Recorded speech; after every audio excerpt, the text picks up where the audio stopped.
ナナミ、俺は今日人を殺したよ。人は死ぬ。それは仕方ない。ならせめて正しく死んでほしい。そう思ってたんだ。だから引き金を引かせないことばかり考えてた。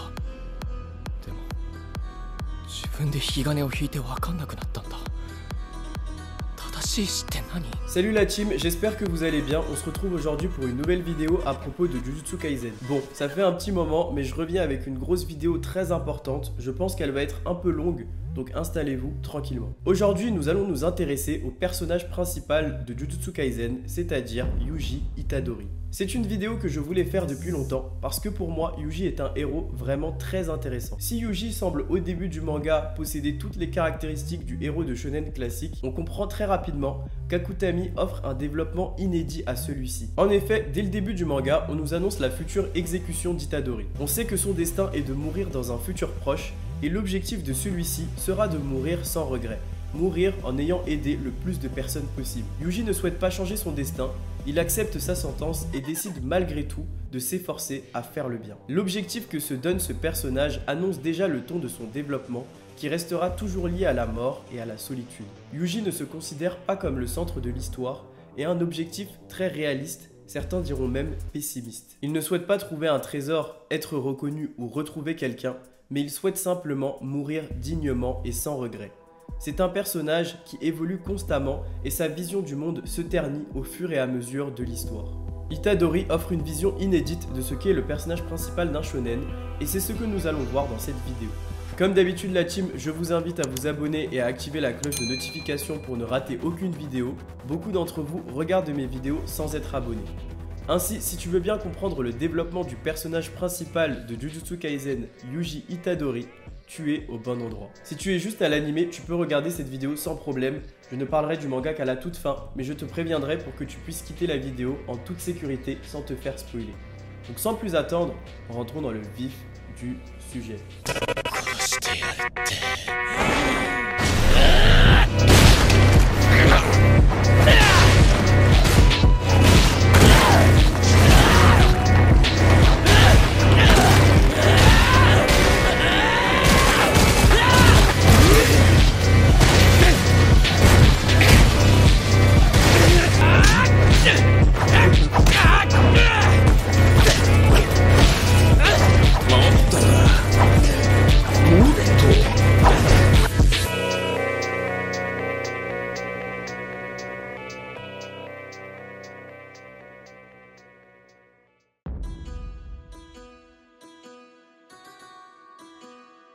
Yuji Itadori est le personnage principal de Jujutsu Kaisen. Il a été principalement élevé par son grand-père, Wasuke Itadori. Alors que Yuji était un lycéen, tout ce qu'il y a de plus normal, son quotidien est bouleversé lorsqu'il rencontre Fushiguro Megumi et qu'il mange l'un des doigts de Sukuna, le roi des fléaux. Après cet événement, il devient le réceptacle de Sukuna et intègre l'école d'exorcisme de Tokyo aux côtés de Fushiguro Megumi et Nobara Kugisaki. Dès le début de l'histoire, Gojo Satoru annonce à Yuji qu'il va être exécuté, mais qu'il possède tout de même un sursis. Il propose à Yuji soit de se faire exécuter tout de suite, ou de se faire exécuter plus tard après avoir mangé les 20 doigts de Sukuna. En effet, Yuji possède une puissance physique et des caractéristiques exceptionnelles qui lui permettent de maîtriser la conscience de Sukuna, le roi des fléaux. Yuji est ainsi le parfait réceptacle pour Sukuna. Suite à la proposition de Satoru, Yuji accepte de continuer à manger les doigts de Sukuna, car il estime que cela aidera les autres. Yuji est une personne honnête, joviale et amicale. Il se soucie beaucoup, non seulement de ses camarades, mais aussi de n'importe quelle personne en détresse. Kento Nanami assure que Yuji est capable de ressentir la haine et la douleur des autres, comme s'il s'agissait de sa propre douleur. Pour bien comprendre son personnage, parlons des différents événements qui, d'après moi, marquent l'évolution de celui-ci.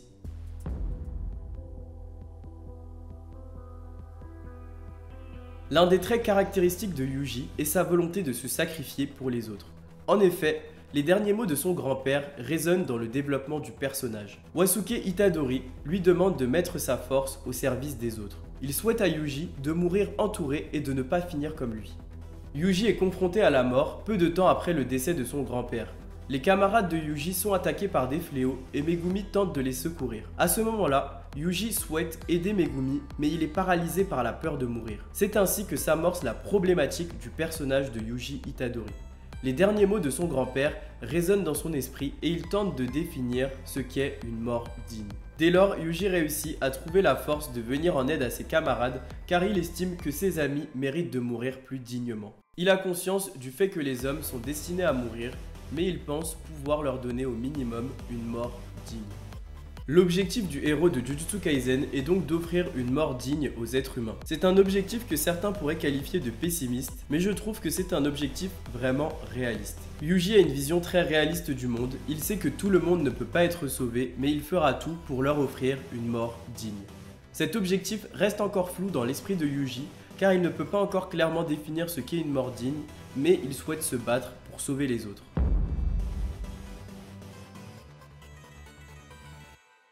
L'objectif que s'est fixé Yuji reste un objectif qui n'est pas de son initiative. En effet, au début, s'il souhaitait devenir exorciste, c'était pour suivre la dernière volonté de son grand-père. Seulement, le principal de l'école d'exorcisme de Tokyo lui explique qu'être exorciste, c'est risquer sa vie tous les jours. Aucun exorciste ne meurt sans regret, et malgré toute sa bonne foi, Yuji n'y échappera pas au moment de mourir. Il est donc illogique de vouloir devenir exorciste pour les autres. À ce moment-là, Yuji pense avoir trouvé sa réponse. Il va sans doute regretter sa vie au moment de mourir, mais il veut vivre sans regret jusqu'à sa mort. Il n'y a que lui qui puisse être le réceptacle de Sukuna, et s'il décide de fuir, il le regrettera toute sa vie. Il sait qu'il va mourir, c'est une évidence, mais il pense que mourir maintenant n'est pas une mort convenable parce qu'il disparaîtrait avec le regret de n'avoir pas pu sauver des innocents d'une mort indigne. Le personnage est donc à la recherche d'une mort digne, non seulement pour les autres, mais aussi pour lui-même. Dans la continuité du développement de Yuji, Akutami va par la suite le faire passer par plusieurs épreuves qui vont au fur et à mesure de l'histoire le ramener à la dure réalité du monde de Jujutsu Kaisen.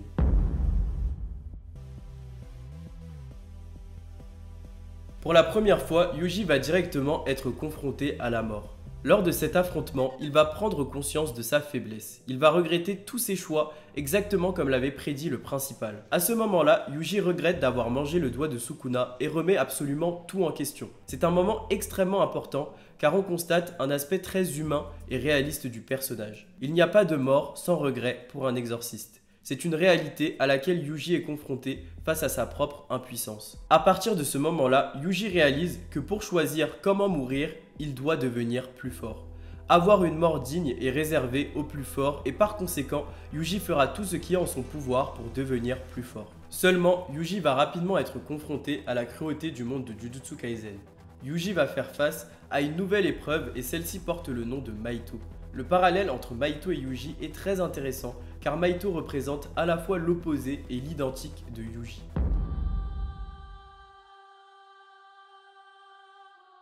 Alors que Yuji incarne la bonté et la gentillesse, Maito, son exact opposé, incarne le mal, la cruauté et l'égoïsme. D'ailleurs, le prénom Maito signifie littéralement vrai humain.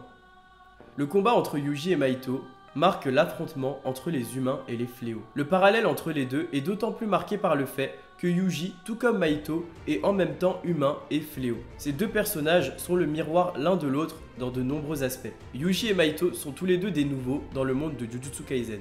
Itadori était un simple lycéen il n'y a pas très longtemps et Maito n'a été éveillé que très récemment. Tous les deux sont très puissants et ont une vision très polarisée du monde. D'après Nanami, ce sont tous les deux des enfants.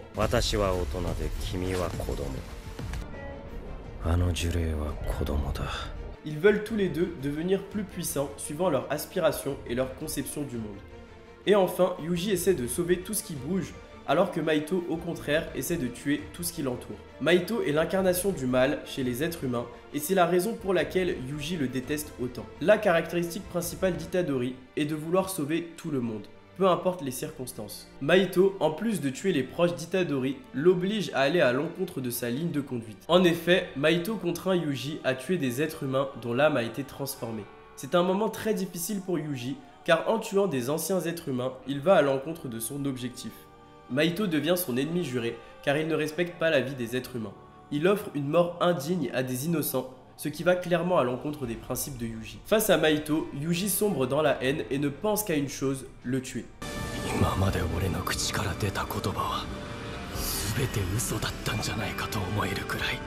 腹の底から出た本音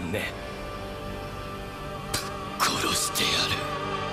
Pour la première fois, Yuji veut tuer son adversaire et ce qui est assez important à souligner, c'est qu'il précise qu'il veut tuer Mahito et non pas l'exorciser. Mahito est le premier à avoir rendu le personnage de Yuji contradictoire. Il semble montrer à Yuji sa vraie nature. Yuji ne serait finalement pas l'incarnation du bien. Parallèlement, Yuji est aussi le premier à avoir réveillé les instincts de Mahito. Mais vous me direz pourquoi j'insiste vraiment sur le fait que Yuji et Mahito sont les miroirs l'un de l'autre. Même si en apparence ils ont l'air opposés, on peut pousser l'analyse un peu plus loin. On remarque dans la saison 1 de Jujutsu Kaisen que Yuji veut sauver tout le monde mais qu'il n'a aucun mal à tuer les fléaux qu'il juge ordinaires. Il ne considère pas que leur existence ait de la valeur et il les exorcise sans problème. Cela ne vous rappelle pas quelqu'un ?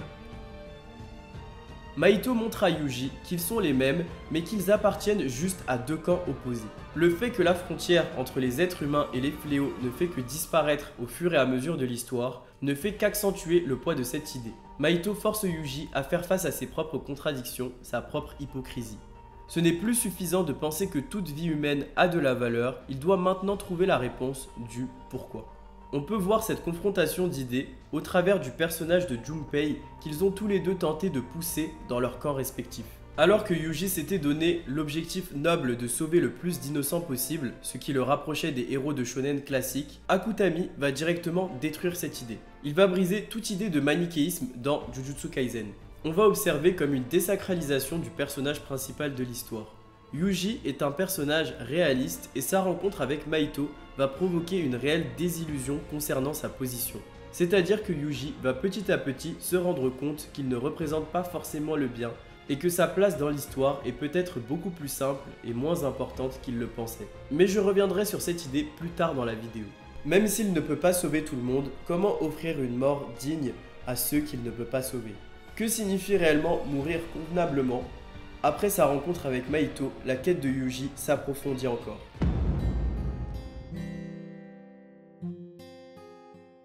Lors de sa rencontre avec les embryons maudits, qui pour le coup sont des hybrides entre les humains et les fléaux, Yuji se questionne davantage. Il remet en question ses actions et ressent un sentiment de malaise à séparer ses deux frères. Il a l'impression que ses actions ont causé de la souffrance. Je dirais même qu'il pense être le mal dans cette situation, car il a séparé deux frères qui éprouvaient l'un envers l'autre des sentiments réellement humains. Il a toujours exorcisé les fléaux qui ne pouvaient rien ressentir comme émotion et qui n'avaient pas de sentiments. Mais cette fois, ses adversaires sont différents. C'est un moment très intéressant car on comprend réellement le malaise qu'Akutami transmet à son personnage. Yuji a toujours souhaité faire le bien, offrir une mort digne à ceux qui le méritaient et par son action, il a l'impression d'être allé contre sa ligne de conduite. Le manichéisme dans Jujutsu Kaisen est questionné par le personnage principal de l'histoire. Akutami réduit davantage la frontière entre les êtres humains et les fléaux. Yuji comprend que les choses ne sont pas si simples. Il n'y aurait pas les fléaux qui représentent le mal et les exorcistes qui représentent le bien. Les idéaux de Yuji se détruisent petit à petit et son personnage est en réelle recherche de réponses. Il ne sait pas encore ce qui est juste, mais il se questionne, son opinion évolue. À la fin de la saison 1, Yuji comprend que le fait qu'il ait mangé le doigt de Sukuna a provoqué l'éveil de nombreux fléaux. Lui qui souhaitait sauver le plus de personnes possible a finalement provoqué le contraire. Le nombre de victimes n'a cessé de croître. On a donc un Yuji qui se questionne sur sa propre position. Il sait qu'il ne peut pas sauver tout le monde, mais ce qu'il souhaite avant tout, c'est offrir une mort digne à tous les êtres humains. C'est un personnage qui a beaucoup évolué au travers des différentes expériences qu'il a vécues. Akutami nous montre vraiment la complexité du monde de Jujutsu Kaisen par le personnage de Yuji. Est-ce que les exorcistes incarnent réellement le bien? Peut-on vraiment dire qu'il existe un bon et un mauvais côté? Les personnages ne défendent-ils pas simplement leur point de vue respectif et leur conception du bien? Les fléaux naissent après tout des sentiments humains, ils sont peut-être paradoxalement l'essence même de l'humanité. C'est un réel questionnement sur ce qui est juste que nous observons par le personnage de Yuji. Yuji n'est pas un héros de shonen classique, car son objectif est vraiment réaliste. Certains diront même pessimiste. Il sait qu'il ne peut pas sauver tout le monde, il sait qu'il n'a pas les réponses à toutes ces questions, mais il tente de faire le bien, d'offrir une mort digne aux êtres humains et de sauver le plus de personnes possible. À voir s'il trouvera les réponses à ces questions dans la suite du manga. Merci les Animonly d'avoir regardé cette vidéo, je vais continuer en parlant du manga. J'espère que la vidéo vous a plu, n'hésitez pas à aimer et à vous abonner, comme ça vous pourrez revenir voir la suite de la vidéo quand vous serez à jour. Maintenant que nous sommes tous à jour, parlons un peu de l'arc Shibuya qui marque vraiment un tournant pour le personnage de Yuji et pour tous les personnages de Jujutsu Kaisen d'ailleurs. Durant cet arc, Akutami a décidé de faire passer Yuji par plusieurs épreuves plus traumatisantes les unes que les autres.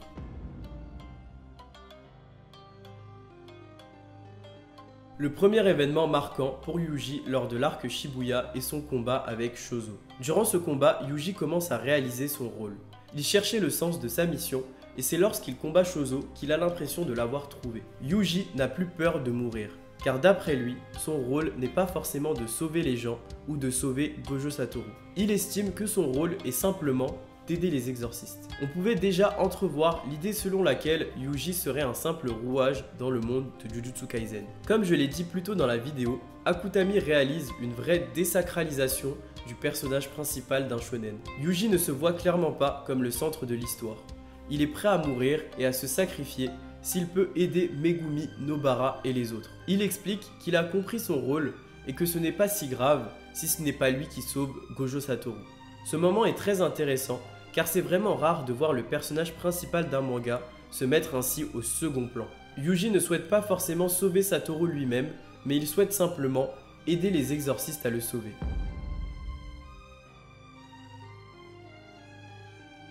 Après sa défaite, la descente aux enfers de Yuji continue.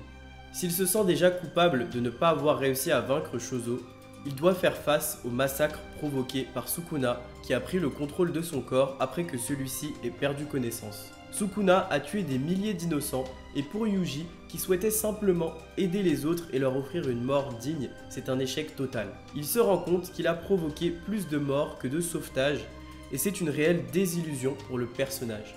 À ce moment-là, Yuji regrette sa propre existence et pour tenir le coup, il se dit qu'il doit agir, qu'il doit sauver le maximum de personnes. S'il n'agit pas, il restera un simple meurtrier et tous ses efforts seront réduits à néant.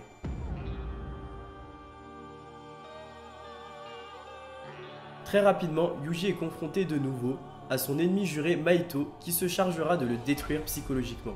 Attention, spoil majeur, je le redis au cas où, donc si tu n'as pas lu les derniers chapitres de Jujutsu Kaisen, quitte la vidéo très rapidement. Lors de son affrontement face à Mahito, Yuji n'aura pu sauver ni Nanami ni Nobara. Ces deux morts ont été destructrices pour le personnage. Suite à la mort de Nobara, Yuji est complètement déboussolé et c'est à ce moment-là que Mahito nous explique le réel sens du personnage de Yuji Itadori. Mahito explique à Yuji que finalement tous les deux sont pareils. Comme je l'ai dit plus tôt dans la vidéo, de la même manière que Yuji sauve des êtres humains sans se poser de questions, Mahito tue des êtres humains sans se poser de questions. Le bien et le mal sont deux faces d'une même pièce. Mahito essaie de faire comprendre à Yuji que sur un champ de bataille, il n'y a pas de place pour essayer de rattraper ses erreurs ou se racheter. Le discours de Mahito montre que la notion du bien et du mal n'existe tout simplement pas dans Jujutsu Kaisen. C'est un moment extrêmement important pour le développement du personnage de Yuji. En effet, c'est à ce moment que Yuji réalise que Mahito a raison. De la même manière que Mahito tue des humains sans se poser de questions, Yuji tue des fléaux sans se poser de questions. Yuji et Mahito, paradoxalement, sont les mêmes, mais dans deux camps opposés. Yuji sort de sa vision très dualiste du monde et comprend que paradoxalement, lui et Mahito ne sont pas si différents. À ce moment, il va sombrer dans le désespoir. Il décide d'abandonner et se rend compte que ses actions causent plus de mal que de bien. C'est là que Todo va lui expliquer qu'un exorciste se doit de continuer pour ceux qui sont morts au combat. Il lui explique que c'est une insulte aux morts que d'abandonner et que les réponses à ces questions ne se trouvent certainement pas dans l'abandon. C'est ainsi que Yuji comprend la réalité du monde de Jujutsu Kaisen. Il se doit de continuer malgré sa culpabilité en arrêtant de se poser des questions. Il arrête de réfléchir et reprend son affrontement face à Mahito.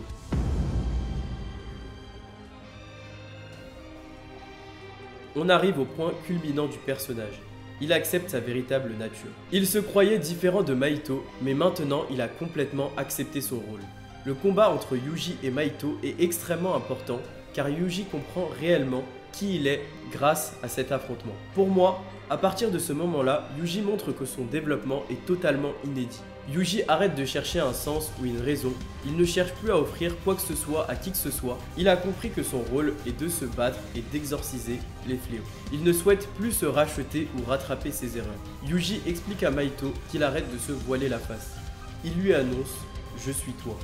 C'est un développement vraiment très marqué pour ce personnage qui cherchait à tout essentialiser depuis le début de l'histoire. Yuji se déshumanise presque et se voit comme un rouage, une arme. Désormais, il affirme que son rôle est juste d'exorciser les fléaux et que par conséquent, il tuera Mahito, peu importe la forme dans laquelle il renaîtra. Les fléaux tuent les humains parce que c'est dans leur nature, et les humains tuent les fléaux parce qu'ils les considèrent comme étant des dangers pour l'humanité. C'est une guerre entre fléaux et humains, il n'y a pas de place pour essayer de comprendre où est le bien et où est le mal. Bien sûr, le développement de Yuji est toujours en cours et il lui reste encore à trouver la signification réelle d'une mort digne. Mais je trouve que son développement actuel est vraiment très intéressant. Yuji va sans doute réaliser par la suite qu'il est bien plus qu'un rouage, car comme le dit Akari au chapitre 157, il a tout sauf le regard d'un simple rouage. Et maintenant que nous avons eu confirmation que son géniteur est bel et bien Kenjaku, il est clair que le développement de Yuji n'est pas encore terminé. Voilà la famille, c'était tout pour cette vidéo, j'espère qu'elle vous a plu. Pour moi, Yuji est un personnage vraiment très bien développé, je dirais même que c'est le héros next-gen le mieux développé. Dites-moi en commentaire ce que vous en pensez. En tout cas, merci à vous et je vous dis à très vite.